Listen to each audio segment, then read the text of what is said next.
नमस्कार। दीवा डायरीज में एक बार फिर आपका स्वागत है। माँ यूनिवर्स द ब्यूटी दीवा की एक और प्रतियोगी से आज मैं आप सबको रूबरू कराने वाली हूँ। उन्होंने अपनी जिंदगी में एक वाक्य को बिल्कुल धैर्य के साथ संभाल के रखा और उसमें अमल किया। वो वाक्य है, जहाँ चाहा वहाँ रहा। सरस्वती चंद जी ने इस वाक्य को अपने जीवन का लक्ष्य बनाकर अपने आप को समाज के सामने प्रूफ किया कि नारी कुछ भी कर सकती है। तो चलिए जानते हैं उनकी जिंदगी की वो तमाम बातें जिसका लक्ष्य सिर्फ जहाँ चाहा वहाँ रहा था। सरस्वती जी, आपका स्वागत है हमारे इस मंच में और हम आज आपकी जिंदगी के बारे में जान करके इस मंच को सुशोभित करना चाहते हैं और साथ में तमाम औरतें जो आज के हैं वो जान सके कि आपने कितने संघर्ष के साथ भी अपने लक्ष्य को धैर्य के साथ पूरा किया। माँ यूनिवर्स द ब्यूटी दीवा तथा ब्राइटोर्स संस्था के सभी पदाधिकारियों व सदस्यों को मेरा स्नेहपूर्ण व सादर नमस्कार। मेरा नाम सरस्वती चंद है। मैं 65 वर्ष की महिला हूँ। मैं उत्तराखंड राज्य के चंपावत जिले के अंतर्गत आने वाले बनबसा क्षेत्र के ग्राम चंदनी की निवासी हूँ। सरस्वती जी, सबसे पहला सवाल, आपका 9वीं कक्षा में पढ़ाई छूट गया था, तो मैं जानना चाहूंगी कि वो क्या वजह था कि आपकी पढ़ाई छूट गई और उसके बाद आपके साथ क्या हुआ। मैं अपने जीवन के कुछ पहलू इस प्रकार व्यक्त करना चाहूँ। मेरे पिताजी आर्मी में हुआ करते। मेरे पिताजी जब पूना से ट्रांसफर हो गए यहाँ बनबसा, उनकी पोस्टिंग हुई। उस समय मैं कक्षा 9 में पढ़ती थी। यहाँ कोई हाई स्कूल के विद्यालय नहीं थे, क्योंकि यहाँ केवल जूनियर हाई स्कूल तक ही था। यहाँ के लड़के स्कूल पढ़ने जाते थे टनकपुर तथा खटीमा। उन दिनों टनकपुर और खटीमा जाने के लिए इतने अधिक आवागमन के साधन नहीं थे। लड़के साइकिलों से जाते थे, लेकिन लड़कियों को कोई स्कूल नहीं भेजता था, क्योंकि टनकपुर व बनबसा के बीच जाते हुए यदि बेटियां साइकिल में भी जाएं तो उन बीच में जंगल पड़ता था। अतः डर के कारण कोई भी अभिभावक अपनी बेटियों को टनकपुर व बनबसा नहीं भेजते थे। इस कारण पिताजी ने सोचा कि चलो इस साल ऐसे ही रहने देते हैं, अगले साल इसे पिथौरागढ़ हॉस्टल में डाल दिया जाए। लेकिन कुछ दिनों पश्चात मेरे लिए एक रिश्ता आया जो पिताजी को मेरे अनुकूल व उचित लगा, तो उन्होंने मेरा विवाह 13 वर्ष की उम्र में ही कर दिया। सरस्वती जी, आपका दूसरा सवाल, आपकी शादी तो बहुत छोटी उम्र में यानी कि 13 साल में हो गया था, तो मैं जानना चाहूंगी कि शादी के बाद क्या हुआ।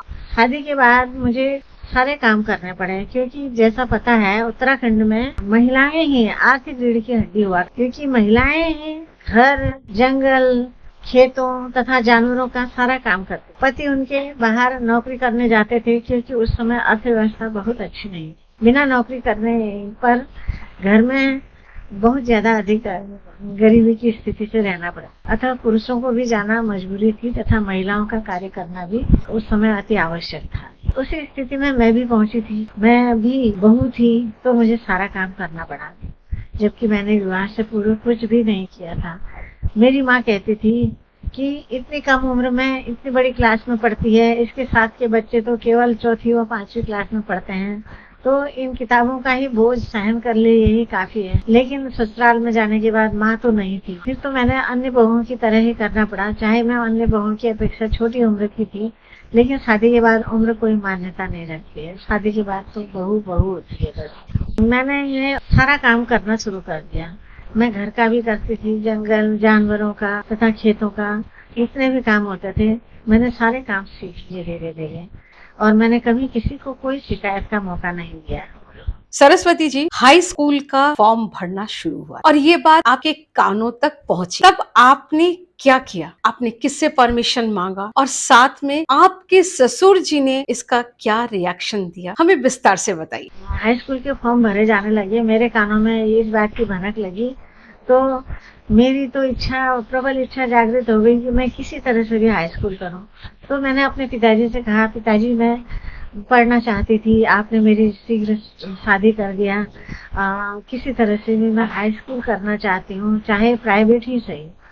तो पिताजी ने कहा, अब मैं क्या करूँ, तेरा तो विवाह हो चुका है, तेरे ससुराल वाले ही जाने। मैंने कहा मेरे ससुर जी से बात कर दीजिएगा, मैं भी कहूंगी, देखते हैं क्या कहते हैं। तो पिताजी ने भी बात करी, फिर मैंने भी कहा, तो ससुर जी ने कहा ठीक है, करना चाहती है तो करे, लेकिन घर से ये मत सोचना कि घर से कोई सपोर्ट मिलेगा या कोई काम के लिए या किसी विषय में छूट मिलेगी। सरस्वती जी, ससुर जी ने तो आपको अनुमति दी, लेकिन उसके बाद आपका सही मायने में शुरू होता है संघर्ष। तो मैं जानना चाहूंगी कि वो संघर्ष आपने कैसे पूरा किया। मैंने ससुर जी से कहा कोई बात नहीं, आपने मुझे अनुमति देती बहुत बड़ी बात, मैं आगे पढ़ाई खुद कर लूंगी, आपको कोई शिकायत का मौका नहीं दो, या परिवार वालों को किसी को भी कोई शिकायत का मौका नहीं दो। फिर मैंने आगे पढ़ाई शुरू कर दी थी। उस समय 4 बजे से लेके 12 बजे तक तो घर का ही काम होता था, क्योंकि वो घर, जंगल, खेत, जानवर सभी काम देखने पड़ते थे। 12 बजे जब सब सोते थे, मेरे लिए नया दिन शुरू होता था। मैं उस समय से पढ़ाई शुरू कर देती थी और दिन रात के 1 या 2 घंटे ही सोती थी। मैं रात भर पढ़ाई करती थी, फिर सुबह 4 बजे से फिर उठना होता था। सुबह 4 बजे से वही पुरानी दिनचर्या, रोज का वही नियम था। इस तरह से पढ़ते पढ़ते मैंने हाई स्कूल किया।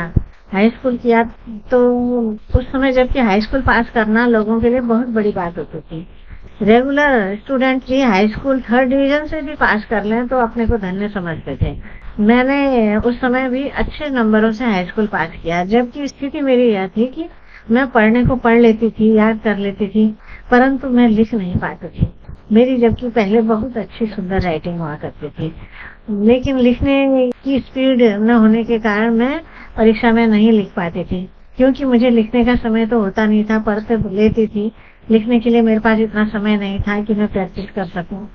5 प्रश्न उस समय लॉन्ग प्रश्न होते थे, उन लंबे प्रश्नों को हल करने में बहुत अधिक लिखना पड़ता था।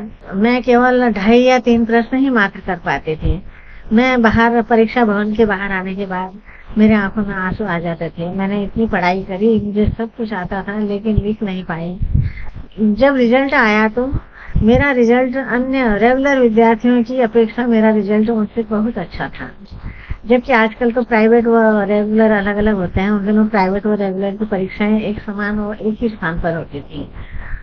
तो मेरे उस समय गुड 2nd डिवीजन में पास हुई, जबकि उतना कम लिखने के बावजूद। इसी प्रकार मेरा इंटर का सफर भी यही रहा। आपका इंटर कंप्लीट हो गया और उसके बाद आपके बच्चे हुए, तो मुझे वो जर्नी भी थोड़ा सा बताइए। इंटर के बाद मेरे 2 बच्चे हो गए। जब मैं 19 साल की थी तब मेरी बेटी हुई थी। मेरी बेटी जब 2 साल की, फिर मैंने बीए की पढ़ाई शुरू करी। ससुर जी से उसी प्रकार अनुमति मांगी, ससुर जी ने मुझे वही उत्तर दिया। फिर मैंने उसी रूटीन से मैंने बीए किया तथा एमए भी किया। एमए लास्ट ईयर में करते करते मेरा छोटा बेटा भी हो गया। जी, आपका एमए कंप्लीट, साथ में आपके बच्चे भी थे। अब मैं जानना चाहूंगी कि एमए के बाद की जिंदगी आपकी कैसी रही, क्योंकि आपने स्टडी तो बहुत संघर्ष के साथ परिवार के सारे जिम्मेदारियों को पूरा करते हुए निभाया और अपना एमए तक कंप्लीट किया, लेकिन उसके बाद भी तो बहुत कुछ आपके लाइफ में घटा है, तो मुझे उन सब बातों को भी साझा कीजिए। मेरे पास समय नहीं होता था। मैं इतनी लगनशील थी कि मैं सिलाई, कढ़ाई और बिनाई सब कुछ करती थी। अपने बच्चों के खुद कपड़े खुद सिलती थी, अपने तथा बच्चों की स्वेटरें या घर के सजावट के जो कढ़ाई के सामान तकिए सभी कुछ बना लेती थी।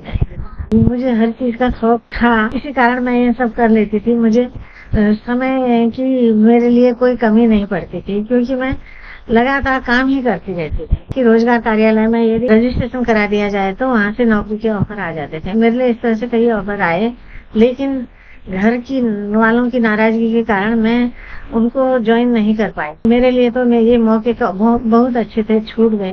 सन 1985 की बात है, मेरे पति नहीं रहे। उसके बाद मेरे साथ आर्थिक व मानसिक दोनों प्रकार की परेशानियां सामने खड़ी हो गई।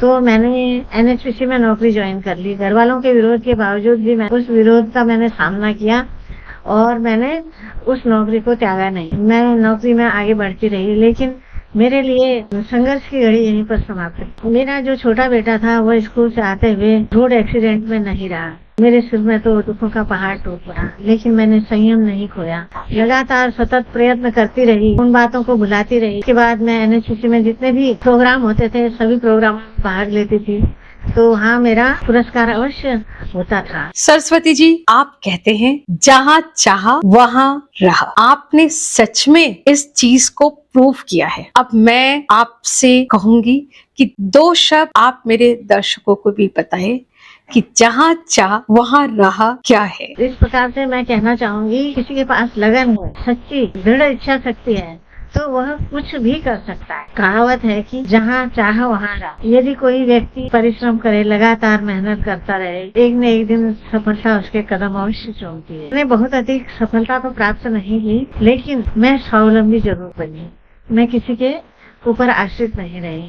मैंने अपने बच्चों को अच्छी परवरिश दी। आज मेरे बच्चे अच्छे सुसंस्कृत तथा अच्छे तरह जीवन यापन कर रहे हैं। समझती हूँ कि मेरे इस संघर्षशील जीवन से शायद मेरे बच्चों का भी भविष्य उज्जवल हो गया। यदि मैं कुछ न करती, मेरे बच्चे शायद वो भी बड़ी बुरी स्थिति में होते। क्या पता उनके भाग्य में ठीक होता तो हो भी जाते। मुझे उनको परवरिश करने में स्वावलंबी होने के कारण मुझे उतने अधिक परेशानी का सामना नहीं करना पड़ा। मैं समझती हूँ कि मेरे इस संघर्षशील जीवन से यदि कोई प्रेरणा ले सके, एक भी व्यक्ति बात का साक्षी बने, मैं समझती हूँ कि मेरा जीवन धन्य हो गया। एक आखिरी सवाल मैं जानना चाहूंगी कि जब आपको ये माँ यूनिवर्स द ब्यूटी दिवा के बारे में पता चला तब आपको कैसा लगा?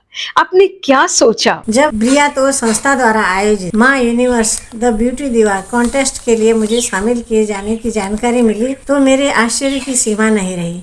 उम्र के इस पड़ाव में जहां एकाकीपन ने दस्तक दे रखी है, अब किसी ऐसी प्रतियोगिता के में शामिल होने जा रही हूं जिसके बारे में मैंने कभी सपने में सोचा भी नहीं। वह साकार होने जा रहा है। रैंप वॉक के बारे में सुनकर तो हंसी आ रही है। जीवन की इस आपाधापी में कभी ढंग से चल भी नहीं पाई। अब जब जीवन की इस संध्या बेला ने दस्तक दी है तो रैंप वॉक का भी अवसर मिल रहा है। कभी देखा तो नहीं, बच्चों के मुँह से तथा टीवी से इसके बारे में कुछ जानकारी है। चलो प्रयास करके देखा जाए। सीखने की कोई उम्र या सीमा तो नहीं होती। आज तक का जीवन अपने लिए नहीं जिया है, बच्चों की परवरिश में ही सौंप दिया पूरा जीवन। अब मौका मिला है उसका भरपूर लाभ उठाने का। अब मैं प्रयास करूंगी। पोता पोती, नाती नातनियों की दादी नानी वह सब कर रही है जो उसने कभी सोचा नहीं था। यह सोचकर बड़ी खुशी हो रही है। मैं सब ऐसा करूंगी। मन इतना उत्साहित हो रहा है कि वह समय कब आएगा जब मैं कॉन्टेस्ट में हिस्सा लेने के लिए जाऊंगी। इतना उत्साह बढ़ाने के लिए मैं ब्रियातोष संस्था के समर्पित सभी पदाधिकारियों और सदस्यों की आजीवन आभारी रहूंगी। धन्यवाद। तो दोस्तों, ये थी सरस्वती चंद, जिनके जीवन में संघर्ष तो बहुत था, लेकिन उनका एक लक्ष्य था जिसे उन्होंने पूरा किया। बिना पढ़ाई लिखाई के आप सच में अपने आप को समाज में खड़ा नहीं कर सकते हो। इसलिए मैं सभी महिलाओं को ये अनुरोध करूंगी कि आपने अगर अपनी पढ़ाई नहीं कर पाए तो अपनी बेटियों को जरूर पढ़ाएं, क्योंकि बेटी अगर शिक्षित होती है तो वो परिवार को भी बहुत अच्छी तरह से सींचती है। सरस्वती जी, बहुत बहुत शुक्रिया। आपने अपने जीवन के कुछ अहम बातों को मेरे दर्शकों के साथ साझा किया। आपका यहाँ आने के लिए बहुत बहुत धन्यवाद। और आप जैसी महिलाओं को ब्रियातोष सलूट करती है कि माँ यूनिवर्स द ब्यूटी दिवा के रैंप में जब आप चलोगे तो अपने आप को बहुत गर्वित महसूस करो। बहुत बहुत शुक्रिया। अंत में ब्रियातोष संस्था डॉक्टर बबीता विश्वास को धन्यवाद देती हूँ कि उन्होंने हम जैसी अधिक उम्र महिलाओं के लिए आगे बढ़ने के लिए एक इतना बड़ा मंच दिया है, जिसे मैं आज साझा करते हुए अपने को भाग्यशाली महसूस कर रही हूँ। धन्यवाद। मैं डॉक्टर बबीता विश्वास, माँ यूनिवर्स द ब्यूटी दिवा की कंसेप्चुलाइजर और क्रिएटर और ब्रियातोष की फाउंडर चेयर। आप सभी को ये वीडियो कैसा लगा हमें कमेंट सेक्शन में जरूर बताइए, और अगर अच्छा लगा तो एक लाइक जरूर कीजिए। अभी तक आपने सब्सक्राइब नहीं किया हमारे चैनल को तो जल्दी से सब्सक्राइब कीजिए और बेल को भी क्लिक कीजिए, ताकि मेरे आने वाले ऐसे और अच्छे अच्छे स्टोरीज की नोटिफिकेशन सबसे पहले आप तक पहुंचे। तो मुझे दीजिए दीजिए इजाजत। नमस्कार, अल्लाह हाफिज, बाय। मिलती हूँ एक और नई एपिसोड में। Thanks for watching.